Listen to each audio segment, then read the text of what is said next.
A feast for the eyes and your stomach too. It's a spring and summer staple for a reason, and now we're making the snack board even easier to assemble. Heather Smith from Orson Gigi is here with her pie chart formula for creating a balanced charcuterie selection. Where has this been all of our charcuterie lives? Always taking it back to the science. You called me a scientist in the kitchen, so we're going to take it back to that. Because so many people love the look, and they love to do a charcuterie, but like it's intimidating. I have a lot of people come in like, can you just tell me what to put on it? And it was like, well, number one, it depends on your crowd.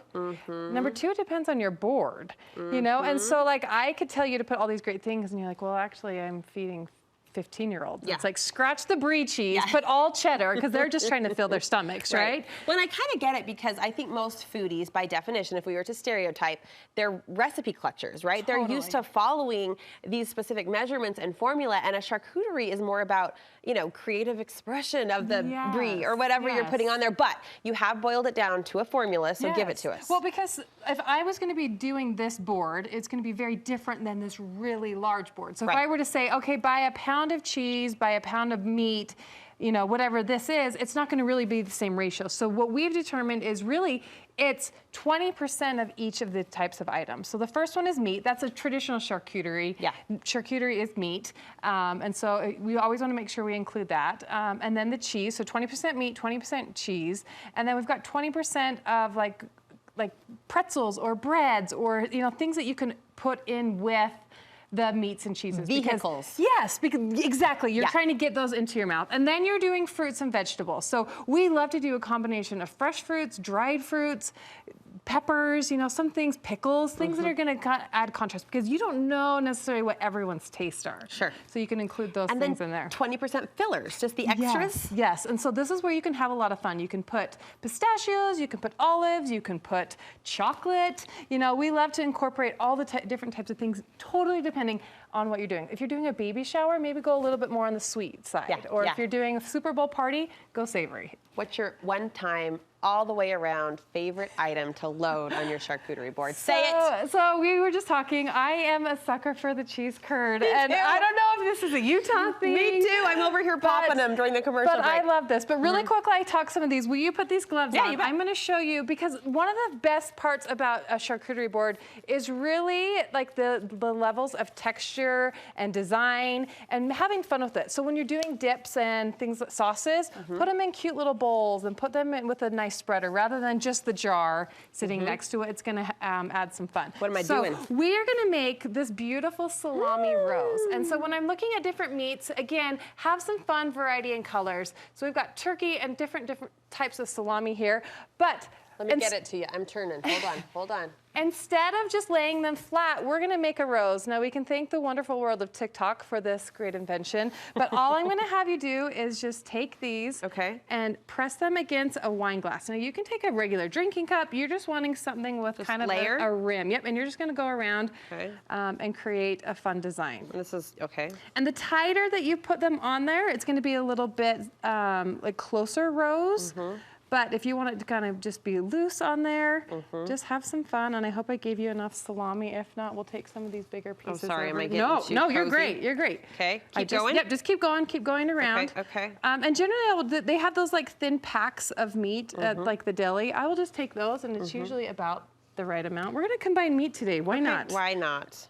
There are no rules. I mean, there's a pie chart formula, but there's no rules. No, but have fun with it. And then don't be afraid to also add like fresh fruits or some herbs. I love to put some thyme sprigs in there, just having some fun with it. Okay, so now we're going to take this. So we'll just press this into here. Sorry, I'm not wearing gloves if that's that doesn't bother me. I just didn't want you to smell like salami later.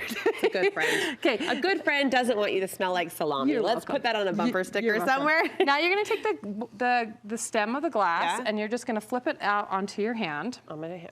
And then just lift the glass up.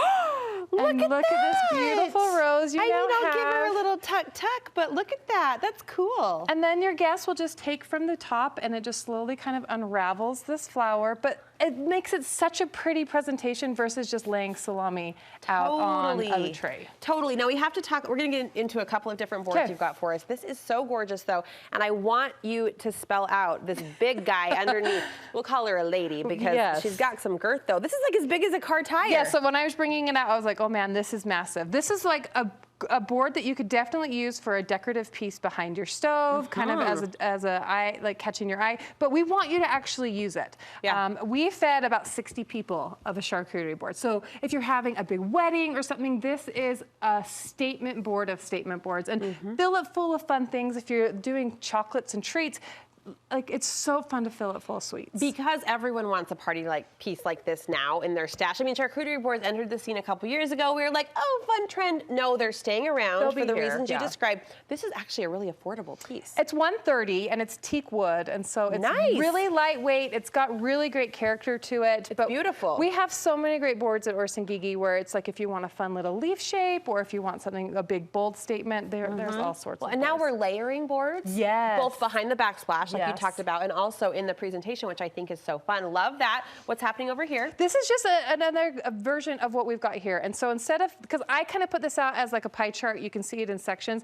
I personally love to, when I'm putting it out, is to mix the things together. So rather than feel like I have to put cheeses all together and meats all together, have fun, like really layering things without it. And then also be mindful of sizes. I don't know, I've brought this because I was like, as a mother, I feel like you should know about this. Have you seen this apple cutter that cuts them really small? Little. So when you're doing like, I mean, it's just, press that out. But one of my biggest frustrations with the cutters is they're so big that I want to then go cut it again. And so when you're putting things on charcuterie boards, make sure that you've got them as a good bite size. Make sure your pistachios are already shelled so that your guests are not standing there like, okay, let me do this. It's or grab and go. Yeah, or a big piece of naan bread. Cut that up into pieces where they can just grab it and take it. This is the year I haven't served on a charcuterie board yet after all these years. So this is the year I'm going to get the big girl, the tire size charcuterie board, and throw a party. And this really can be your party, right? The food station becomes the activity station.